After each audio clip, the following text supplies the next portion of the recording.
I'm standing in the center of a manicured lawn in Charleston, South Carolina. The sun is setting, painting the sky in shades of bruised purple and gold.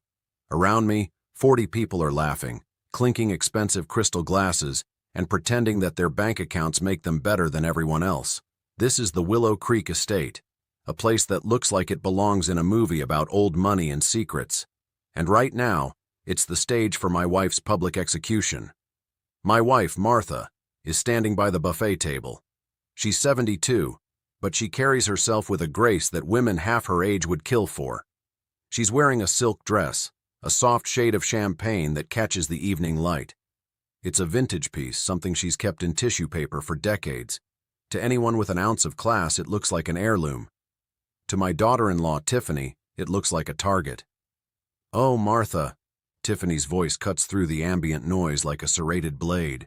She's standing 5 feet away, a glass of Chardonnay in one hand and a smirk that cost more than a small car on her face. "I didn't realize the local thrift store was having a clearance sale on grandmotherly curtains. Is that polyester? Or just really old nylon?" The laughter around the table doesn't just stop, it evaporates. It's that sudden, jarring silence you get right before a car crash.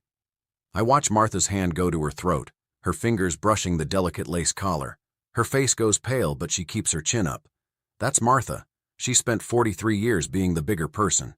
"It was my mother's Tiffany," Martha says, her voice small but steady. "She wore it to my father's homecoming from the Navy." Tiffany lets out a sharp, mocking bark of a laugh. "How quaint. Maybe next time you could check with me first? My friends from the country club are here, and I'm trying to maintain a certain image for this house. We can't have people thinking we're struggling so much that we can't afford a modern dress for the help." The help. She said it. In front of the Morrisons, the Delgados, and our own son. I look at Brandon, my son, my only child. The man I built a real estate empire for so he'd never have to know the grit of a construction site. He's sitting right next to Tiffany, staring at his plate of prime rib like it's the most fascinating thing in the world. He doesn't look up. He doesn't tell her she's out of line. He just chews his food and waits for the moment to pass. That's when I feel it. A cold, hard knot tightening in my chest. It isn't just anger. It's the realization that a debt has just come due. I've spent years staying quiet to keep the peace. I've spent years watching Tiffany treat my wife like background noise in her own life. I've watched her take over our traditions, and now she's trying to take away Martha's dignity in her own home. "Brandon," I say. My voice isn't loud, but in that silence it rings out like a gunshot. Finally, he looks up. His eyes are full of that familiar cowardly plea. "Don't make a scene, Dad. Just let it go." I look at Tiffany. She's still smiling, waiting for me to laugh along with the joke. She thinks she's the queen of this estate. She thinks she owns the ground we're standing on. She has no idea that the foundation of her entire life is about to vanish. If this story is already making your blood boil, make sure to subscribe to the channel so you don't miss how this ends. Trust me, you'll want to see what happens next. I don't argue. I don't yell. I just take Martha's trembling hand in mine and offer a chilling smile. "You're right, Tiffany," I say. "Details matter. And by the end of tonight, I'm going to make sure everyone here knows exactly where they stand."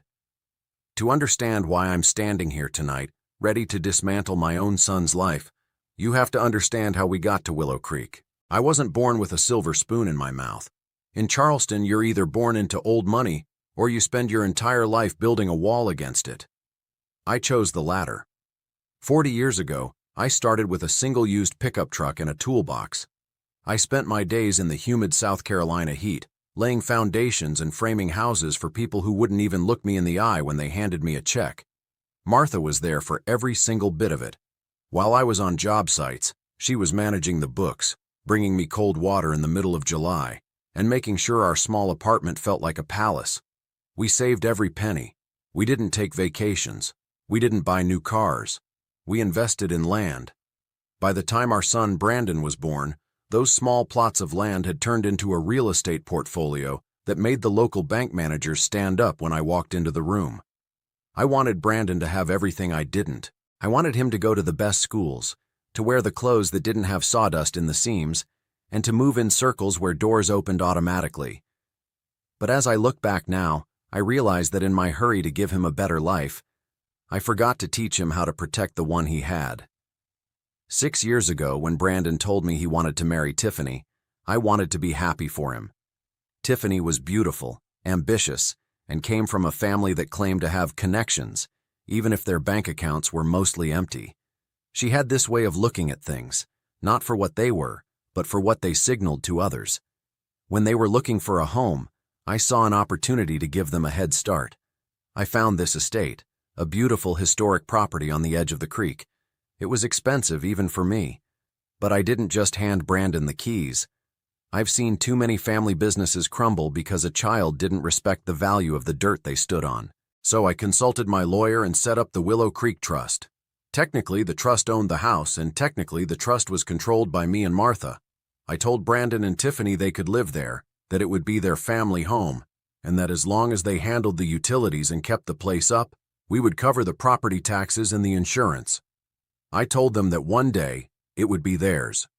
What I didn't emphasize, and what Tiffany clearly stopped listening to, was that one day hadn't arrived yet. In Tiffany's mind, the moment she moved her designer furniture into the living room, the house became hers. She started calling it my estate on social media. She started hosting these elaborate parties, inviting the very people who used to ignore me 40 years ago. And for a while, I let her. I enjoyed seeing Brandon happy. I enjoyed seeing the life I built being enjoyed by the next generation. But then the atmosphere started to shift to Martha. The woman whose sweat and labor had paid for the very bricks in that house was suddenly being treated like a visitor, a guest who had stayed too long. Tiffany began redecorating, and in the process, she began erasing Martha. I remember the first time it happened. Martha had brought over a set of hand-painted ceramic plates that had belonged to her grandmother. They were simple, but they were the only things she had left from her childhood. 2 weeks later, I found them in a box in the garage labeled donation. When Martha asked about them, Tiffany didn't even look up from her phone. She just said, "Oh, those didn't really fit the aesthetic of the new dining room, Martha. I'm sure someone at the shelter will find them charming." Brandon sat right there, just like he is tonight. He heard the hurt in his mother's voice, but he just patted her hand and whispered, "It's just plates, Mom. Don't make a big deal out of it." That was the pattern. 1,000 small cuts. Tiffany would forget to invite Martha to lunch with her friends. She would accidentally leave Martha out of the family Christmas card because the lighting wasn't right. And all the while, she was living in a mansion she didn't own, eating off a table she didn't buy, and looking down on the woman who made it all possible. Tiffany didn't realize that I wasn't just building a business all those years. I was watching. I've spent 40 years reading contracts and spotting the fine print. I know when someone is trying to build a castle on someone else's sand. She thought she was the owner of the narrative. She thought she had successfully moved the old folks to the sidelines. But as I stand here tonight watching her laugh at Martha's vintage dress, I realize that she's made the biggest mistake of her life. She's forgotten that a foundation is only as strong as the respect you show the person who laid it. If you're wondering how someone can be so blind to their own reality, you're not alone. But the truth is about to hit her harder than she ever imagined. Hit that subscribe button to stay tuned for the moment the Queen finds out she's actually a tenant. Tonight, the Willow Creek Trust isn't just a legal document. It's a weapon. And I'm about to pull the trigger. They say that a house is built of bricks and beams, but a home is built of memories and respect. For the last 3 years, I've watched Tiffany take a sledgehammer to every memory and every ounce of respect my wife, Martha, ever earned in this family. It didn't happen all at once. If it had been one big explosion, maybe I would have stepped in sooner. But Tiffany is smarter than that. She's a master of the micro-insult, the kind of subtle cruelty that makes you look crazy if you complain about it, but leaves you bleeding from 1,000 tiny cuts. It started about 6 months after they moved into the Willow Creek house. We had a family tradition. Every Sunday, Martha would cook a big Southern breakfast. Grits, biscuits from scratch, and her famous honey-glazed ham.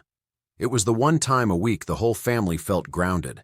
But then, Tiffany decided the aesthetic of the kitchen was being ruined by the smell of frying bacon.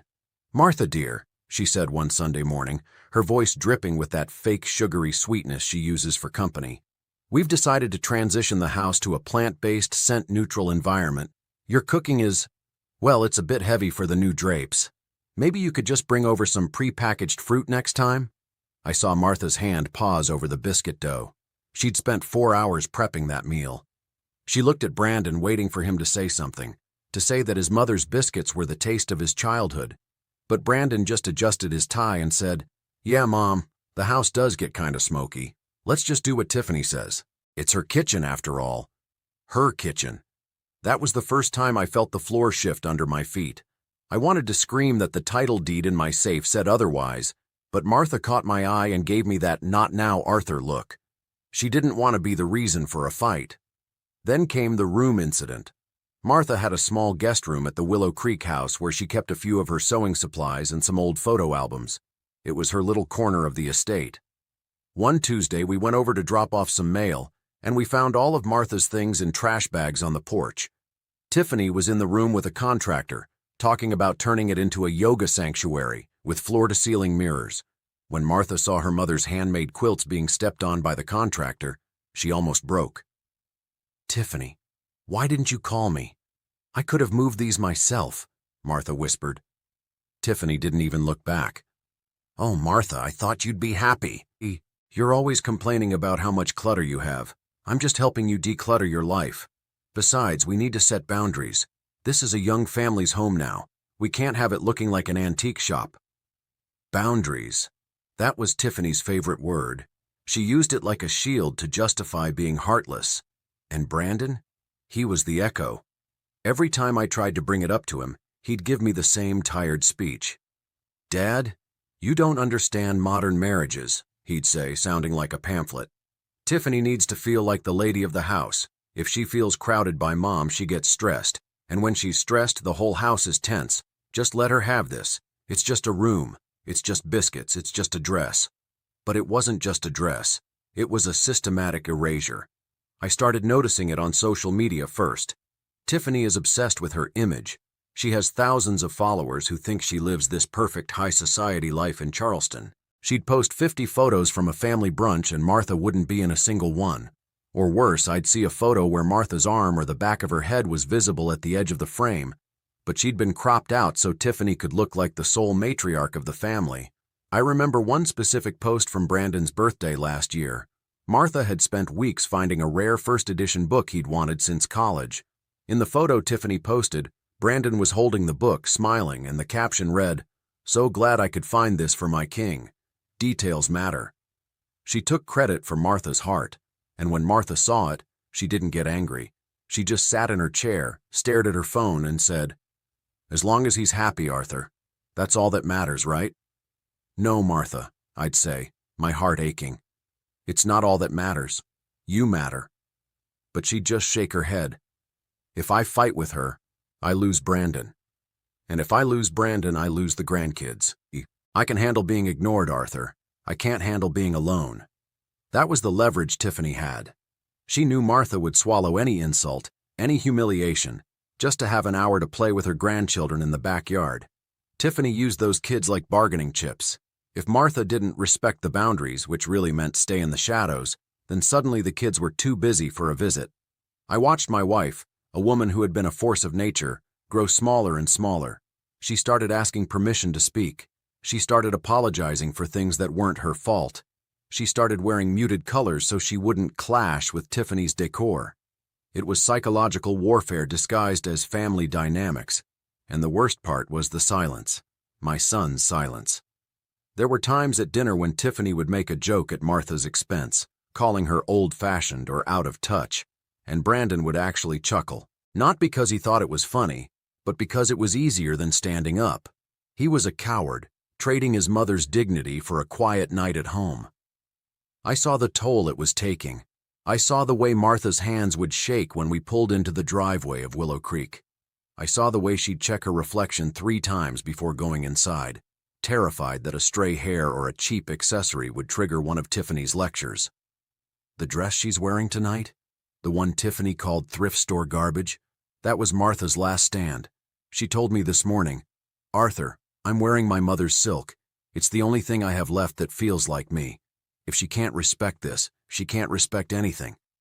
And now, standing here at this reunion, I realize Martha was right. Tiffany didn't just want to lead the family. She wanted to destroy the person who came before her. She wanted to be the owner of a legacy she hadn't earned. She thinks she's won. She thinks she's successfully pushed the old money out and replaced it with her own shiny, hollow version of reality. She's looking at Martha with such contempt, such pure, unadulterated arrogance, that I can practically taste it in the air. If you've ever felt like your own family was trying to write you out of the story, you know exactly how I feel right now. But here's the thing about stories. They always have a final chapter. And Tiffany? She hasn't realized that I'm the one holding the pen. She's about to find out that boundaries work both ways. And mine are made of iron. The morning of the reunion felt different. Heavy, like a storm was holding its breath just off the coast of Charleston. I woke up at dawn and watched Martha. She didn't sleep much. She was already in the kitchen, her hands moving with a practiced, nervous energy. She was making her grandmother's famous pecan pies and a massive pot of low-country shrimp and grits. It was her way of contributing, of saying, "I'm still here and I still care." "Arthur, do you think this is enough?" she asked, looking at the spread. Her eyes were tired, but there was a flicker of hope in them. She thought that maybe, just maybe, a home-cooked meal would be the bridge Tiffany couldn't burn. I didn't have the heart to tell her that Tiffany had already hired a high-concept catering crew from downtown. I just kissed her forehead and said, "It's perfect, Martha. It's better than anything they could buy." Around noon, we loaded the car. Martha had spent an hour steaming her mother's champagne silk dress. It was a beautiful piece of history, heavy silk, hand-stitched lace, and a row of tiny pearl buttons down the back. When she put it on, she looked like the woman I married 43 years ago. She looked like dignity itself. As we pulled into the driveway of Willow Creek, the estate looked like a postcard. The grand white pillars, the sprawling lawn, the massive oak trees dripping with Spanish moss. It was a place I had built to be a family sanctuary. But as we stepped out of the car, it felt like entering enemy territory. Tiffany was already there, commanding a small army of servers. She was wearing a dress that probably cost more than my first truck, neon, sharp-edged, and modern. She looked at us, and for a split second, her face soured before the hostess mask snapped back into place. "Oh, you're here," she said, her voice flat. She didn't look at Martha's face. She looked at the Tupperware containers in her hands. "Martha, I told Brandon to tell you we had the catering covered. We have a minimalist coastal theme today. Those heavy pies, they don't really fit the vibe. Could you just take them to the back kitchen? Maybe the staff can have some later." I felt Martha's shoulders drop an inch. "I just thought family would like them, Tiffany." "Family likes consistency, Martha. Just put them near the trash, the back service entrance. Brandon, come help your father with his coat." Brandon appeared looking polished but exhausted. He took my coat but avoided my eyes. He was playing the role of the dutiful husband, the silent partner in Tiffany's reign. I wanted to shake him. I wanted to ask him if he remembered who taught him how to fish in the creek behind this house, but I stayed quiet. I was waiting for the right moment. The party started, and the old money crowd began to arrive. These were people who lived in mansions on the Battery, people who measured their worth in generations, not just dollars. Tiffany was in her element, flitting from group to group, name-dropping and laughing too loudly. She was playing the part of the mistress of the manor, acting as if she had personally selected every brick in the fireplace. Martha, meanwhile, was being treated like a ghost. She tried to join a conversation with Mrs. Gable, a longtime family friend, but Tiffany interrupted within seconds. "Oh, Mrs. Gable, you must see the new sunroom. Brandon and I had it completely gutted. The old decor was so stifling. Very retirement home, you know?" She threw a pointed look at Martha. Martha just smiled politely and drifted toward the buffet table, but even there she wasn't safe. I watched from the bar as Tiffany directed a server to move Martha's chair away from the main head table. "We need more room for the Delgados," Tiffany whispered loudly. "Put the older folks at the side table near the hedges. It's quieter for them anyway." The side table. It was practically in the bushes. My wife, the woman whose name was on the legal trust of this very property, was being moved to the kiddie table for seniors. If this story is hitting you close to home, if you've ever seen a mother pushed aside by a daughter-in-law who thinks she's the queen, then hit that subscribe button. You won't want to miss how I finally pull the rug out from under her. The sun began to set, and the humidity broke just enough for the main event, the toast to family. Tiffany stood up at the head of the long mahogany table. She raised her glass of vintage champagne. I want to thank everyone for coming to our home, she began, emphasizing the word our until it bled. Brandon and I have worked so hard to make Willow Creek a symbol of modern success. It hasn't been easy dealing with older perspectives, but we finally made this place our own. A few people clapped. Brandon looked at the table. Martha was sitting at the edge, her hands folded in her lap, looking at the silk of her mother's dress. Then it happened. Mrs. Gable, who has a sharp eye for quality, leaned over and called out, "Martha, dear, I've been meaning to ask you all evening. That dress is absolutely exquisite. Is it a Dior archive piece? The silk is stunning." The table went quiet. For a moment, the spotlight was off Tiffany and on the woman she had spent 3 years trying to erase. Tiffany's grip on her glass tightened. I saw the vein in her neck pulse. She couldn't stand it. She couldn't stand that a woman she considered thrift store trash was being complimented by the most influential woman in the room. "Exquisite?" Tiffany let out a sharp, jagged laugh that sounded like glass breaking. "Oh, Mrs. Gable, your eyesight must be failing you. That's just an old rag Martha's been hoarding since the Truman administration.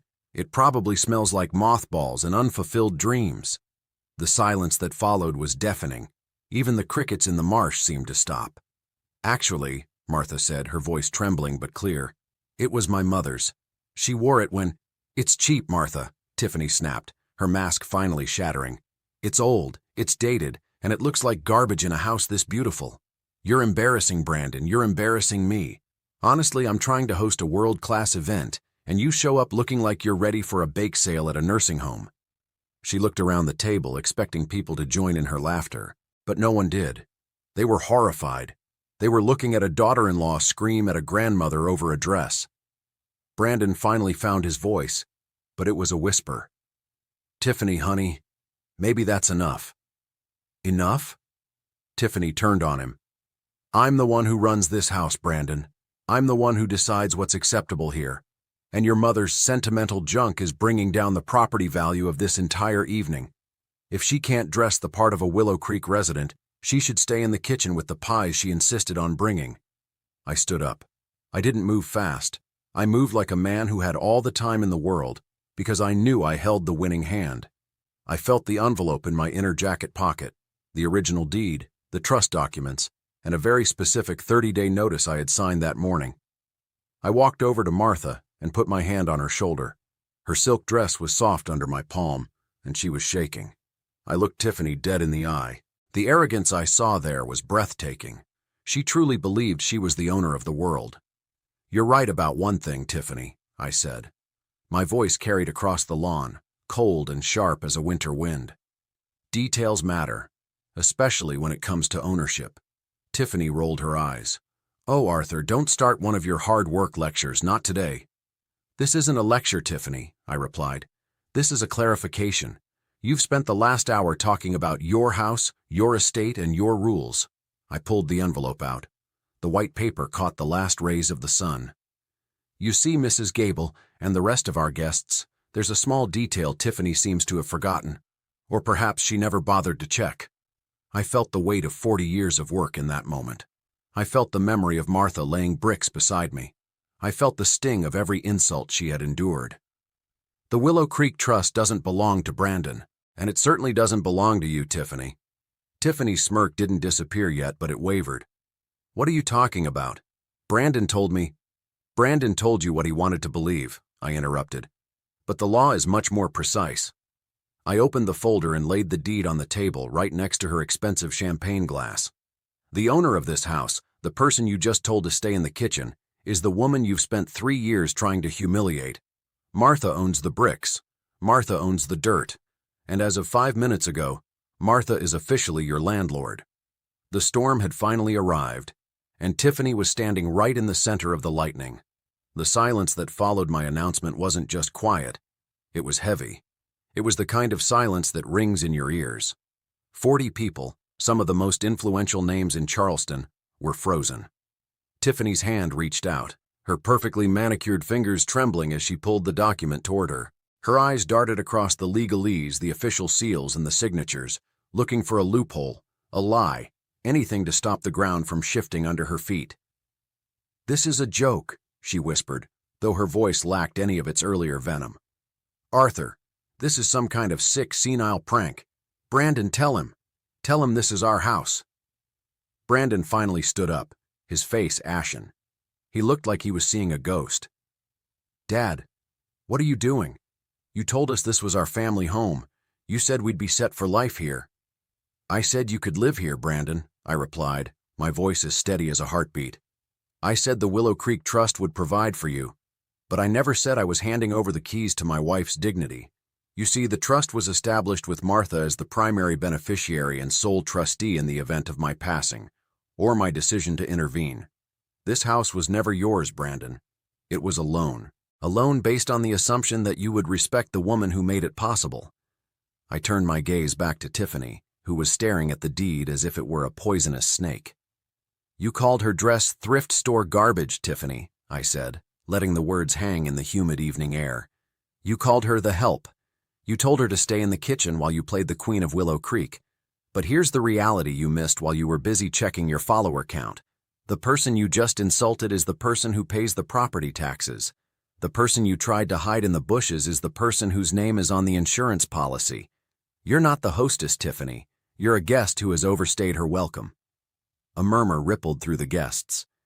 Mrs. Gable stood up, her expression a mix of shock and a strange kind of satisfaction.